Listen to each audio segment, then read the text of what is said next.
अब कन्यादान का समय हो गया।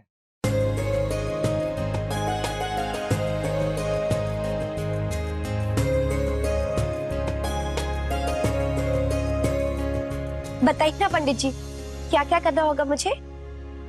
प्रेम भाई साहब, आप और सिमरती कन्यादान नहीं कर रहे?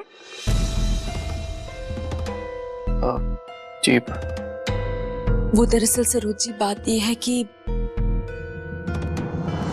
खुशी अंजलि को बहुत प्यार करती है। बचपन से उसकी देखभाल, उसकी परवरिश में खुशी का बहुत योगदान रहा है। बहुत लगाव है उसे, इसलिए खुशी का बहुत मन था कि कन्यादान वही करे।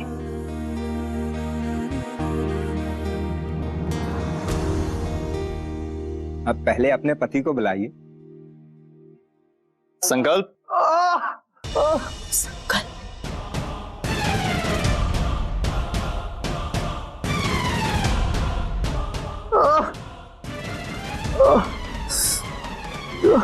ये क्या हुआ? संकल्प जी, क्या हुआ आपको? सीढ़ी पे चढ़ के लाइट ठीक कर रहा था कि सीढ़ी फिसल गई।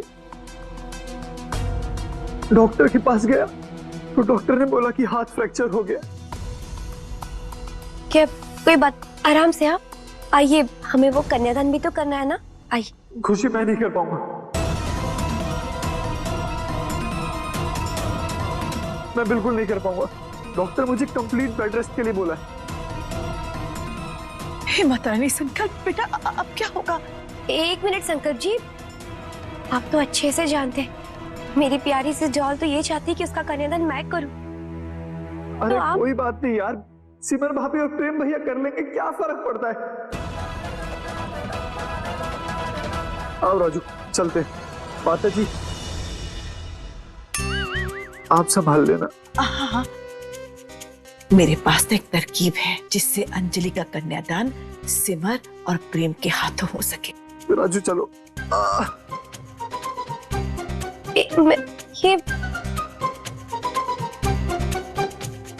तो ठीक है, अगर उनकी तबीयत ठीक नहीं है तो कोई बात नहीं, मैं अकेले ही मेरी डॉल का कन्यादान कर लूंगी, है ना? बताए ना पंडित जी, मुझे क्या क्या करना होगा? बेटा, लेकिन कन्यादान पति पत्नी दोनों मिलके करते। हाँ, पर वो ये खुशी जी, कन्यादान करने के लिए माता पिता का साथ होना जरूरी है ना? यही रिवाज है, हम इसे तो नहीं बदल सकते ना। आपने बिल्कुल ठीक कहा, ऐसे मौके पर तो रीति रिवाज का मान रखना ही होता है, वरना अपशकुन हो सकता है। जी। बड़ा खेद हो रहा है खुशी कि अब संकल्प तुम्हारे साथ इस विधि में नहीं रह सकता। तो फिर तो सिमर और प्रेम को ही कन्यादान करना पड़ेगा। कहने का मतलब ये है, शायद तुम्हारे नसीब में अपनी डॉल के कन्यादान का पुण्य कमाना लिखा ही नहीं है। माता जी, आप यहाँ पे कोई सीन क्रिएट मत कीजिए ना, करने दीजिए डैड को कन्यादान सिमर के साथ। अच्छा माय डॉल, ये तुम कह रही हो? अरे तुम्हें पता है, आज सुबह से मैंने कुछ भी नहीं खाया। मैंने कन्यादान करने के लिए मैंने उपवास रखा है कि मैं तुम्हारा कन्यादान करूंगी, और तुम ओके भी जानती हूँ मैं, बट अब अगर यहाँ पे इस बात को आप खींचेंगी, ये क्या इमेज हो जाएगी मेरे ससुराल वालों के सामने। प्लीज के भी यहाँ पे हम उसको स्ट्रेच नहीं करते हैं, लेट इट गो ना। डैड आप ही कीजिए कन्यादान इनके साथ।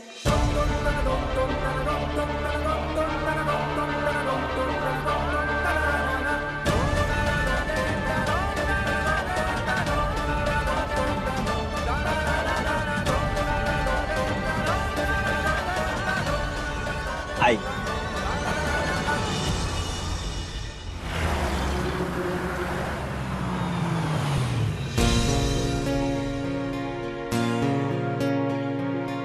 भैया ये लीजिए पैसे।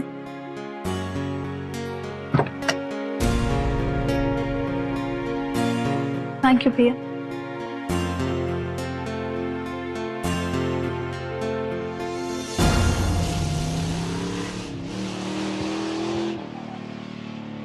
चलिए, वधू अपना दाहिना हाथ आगे करेगी और आप अपना दाहिना हाथ लगाइए।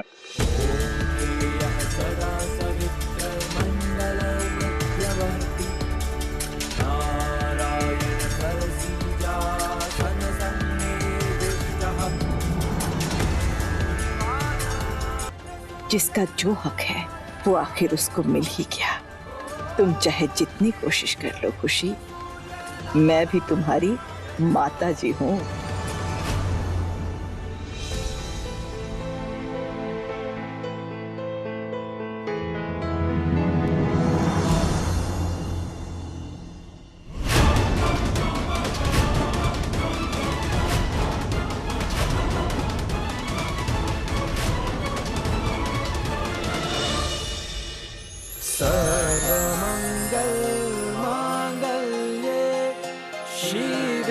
सर्वार्थ साधिके शरण्ये त्र्यंबके गौरी नारायणी नमोस्तुते। अब लड़की के पिता लड़की का हाथ लड़के के हाथ में दें।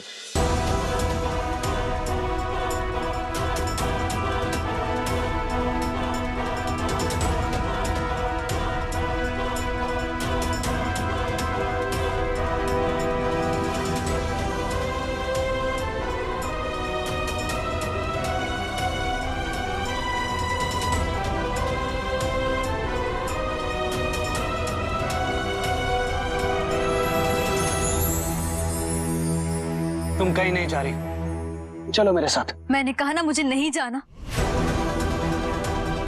छोड़ो मेरा हाथ और जाने दो मुझे। क्यों जाने दो?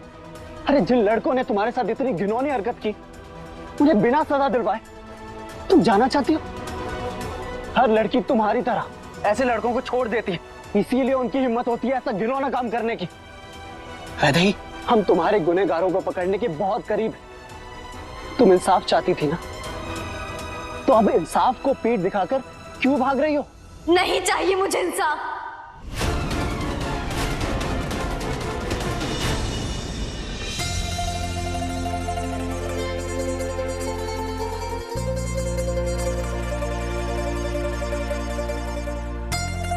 अगर व्रत रख लेने से हर मनोकामना पूरी हो जाती तो इस दुनिया में कोई भी भूखा इंसान दुखी नहीं रहता।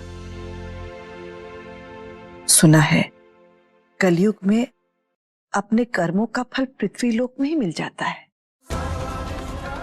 और वो देखो सिमर को उसके कर्मों का। माता रानी की लीला अपरंपार है।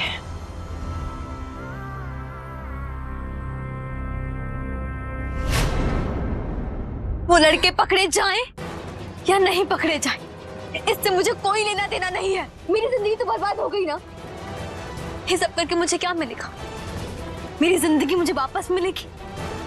मेरी फैमिली मुझे वापस मिलेगी? नहीं ना। तो ये सब कुछ करके मैं अपना टाइम क्यों वेस्ट करूं? वैदेही, लेकिन हमारी बात तो सुन। नहीं, जब समय आया था तब सिमर आंटी ने, पीयूष ने न जाने क्यों मान लिया था कि मैं चोर हूं। मैं अब तुम्हारे मुंह से कोई बात नहीं सुनना चाहती। तुम इस वक्त यहाँ से चली जाओ। हम उसे कह दिया था चले जाओ हमारे घर से बाहर।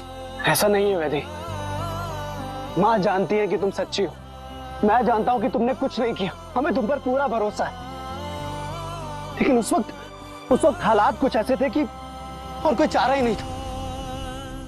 लेकिन अब एक ऑप्शन है, सच और इंसाफ का साथ देने का ऑप्शन। चलो मेरे साथ। तुम्हें सिर्फ उन किडनैपर्स को पहचानना है, तुम्हें सिर्फ सच बताना है वैदेही। चलो। सच जानना है तुम्हें?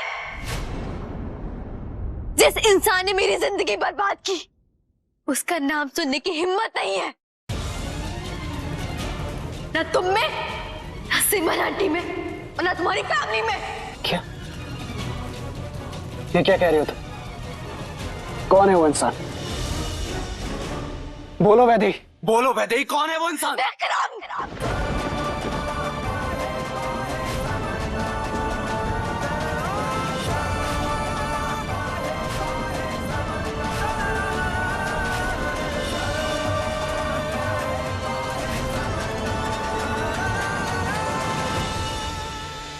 क्या हुआ पीयूष? शांत क्यों हो? तुम्हें सच जानना था ना? जवाब दो। मैं उस विक्रम को छोड़ूंगा नहीं। मैं उस अपनी धी की जिंदगी बर्बाद नहीं करने दूंगा, चाहे कुछ भी हो जाए, कुछ भी हो जाए। मैं ये शादी नहीं होने दूंगा, नहीं होने दूंगा। कन्यादान की विधि संपन्न हुई।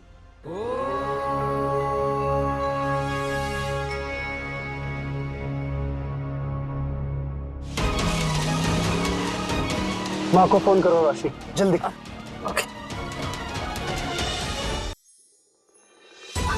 छोटी माँ फोन नहीं उठा रही है पीयूष। क्या? तू ट्राई करती रहे।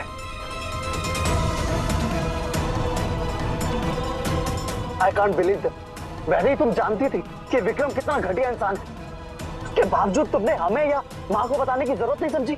माँ ने तुम्हारे लिए इतना कुछ किया और तुम मदद करने के बजाय भाग रही हो। पीयूष, उसने मुझे धमकी दी थी कि मैं कुछ भी बोलूंगी तो वो अंजलि दी को नुकसान पहुंचाएगा। मैंने कभी नहीं सोचा था कि ये विक्रम इतना घटिया इंसान निकलेगा। रोशनी, क्या हुआ? छोटी माँ फोन नहीं उठा रही है पीयूष।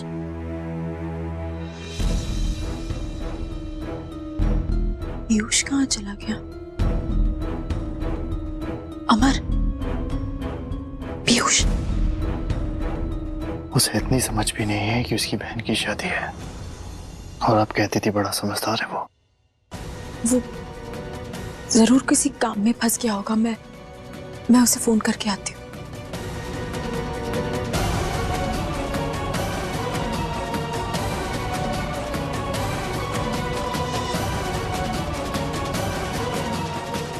रोशनी के इतने सारे मिस्ड कॉल्स।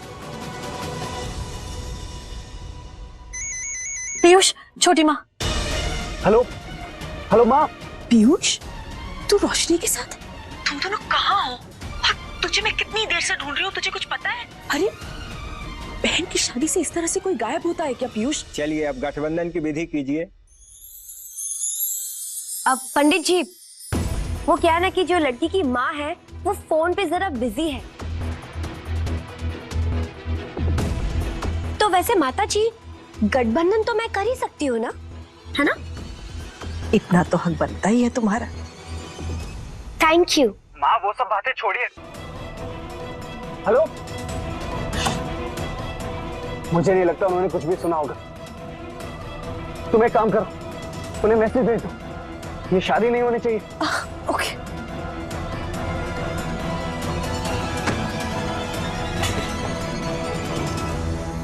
अरे, वो ये फोन भी टूट गया।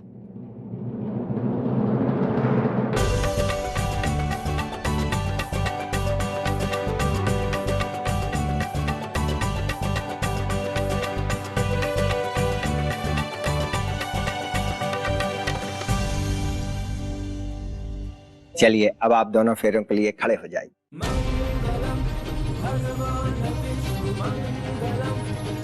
वर फेरों के लिए आगे आएगा।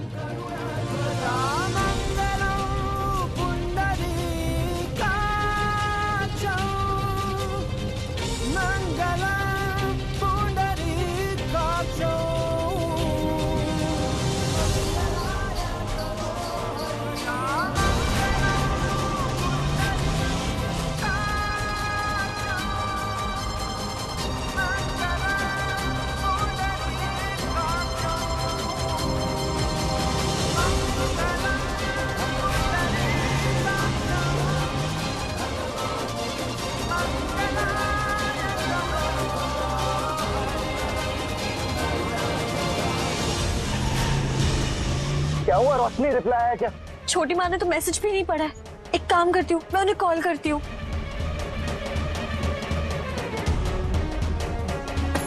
अब उनका फोन स्विच ऑफ आ रहा है। क्या? एक काम कर, घर की लैंडलाइन पर फोन कर। ओके। कुछ भी करके शादी होने से पहले मैं वहां पहुंचना होगा। अब बाकी के फेरों के लिए वधु आगे आएगी, वर पीछे जाएगा। लक्ष्मी पते युगम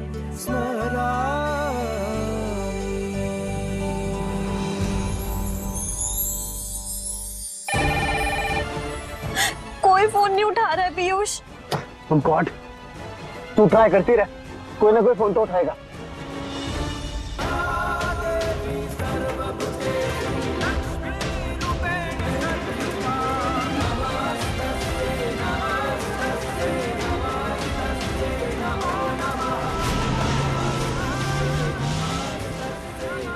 पल के लिए कभी भी कोई भी माँ बाप अपने आप को तैयार कर ही नहीं सकते, है ना प्रेम जी?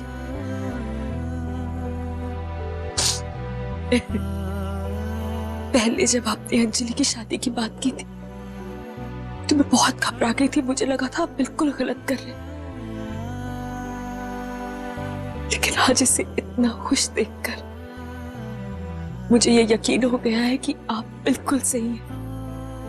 आपका ये फैसला बिल्कुल सही है प्रेम जी। Thank you. अब तो मेरे भी खत्म होने आए सिमर, लेकिन आपका बेटा नहीं आया। मुझे लगता था लापरवाह है, लेकिन अपनी बहन की शादी से गायब है। इतना लापरवाह भी हो सकता है ये मुझे नहीं पता था। ऐसा मत कहिए प्रेम जी, हमारे बेटे को मुझसे बेहतर और कोई जान नहीं सकता।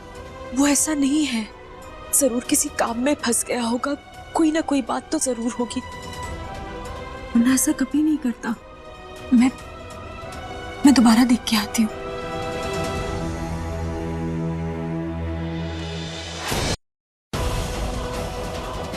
लड़का भी ना पता नहीं कहाँ चला गया। कोई बात होती है कि माँ, पीयूष तू कहाँ चला गया था? तुम दोनों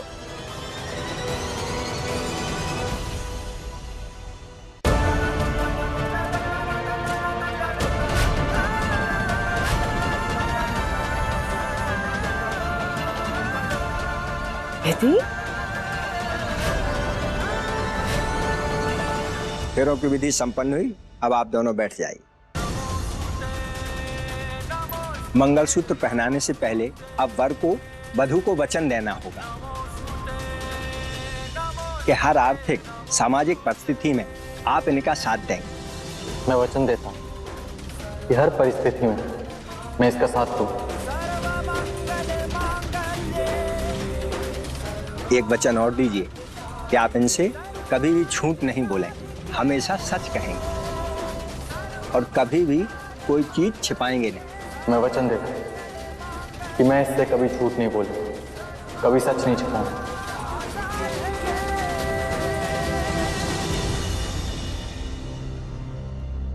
माँ, मैं वैदेही को तो लेने गया था। एक्चुअली बात ऐसी है कि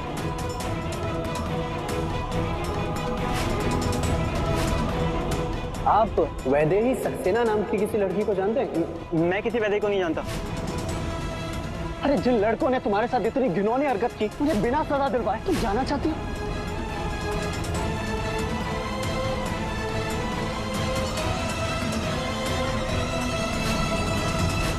वधू को मंगलसूत्र पहनाए।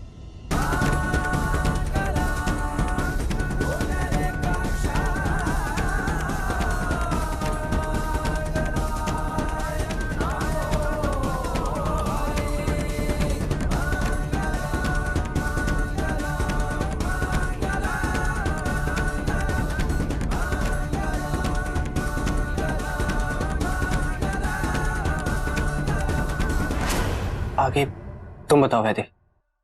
आंटी,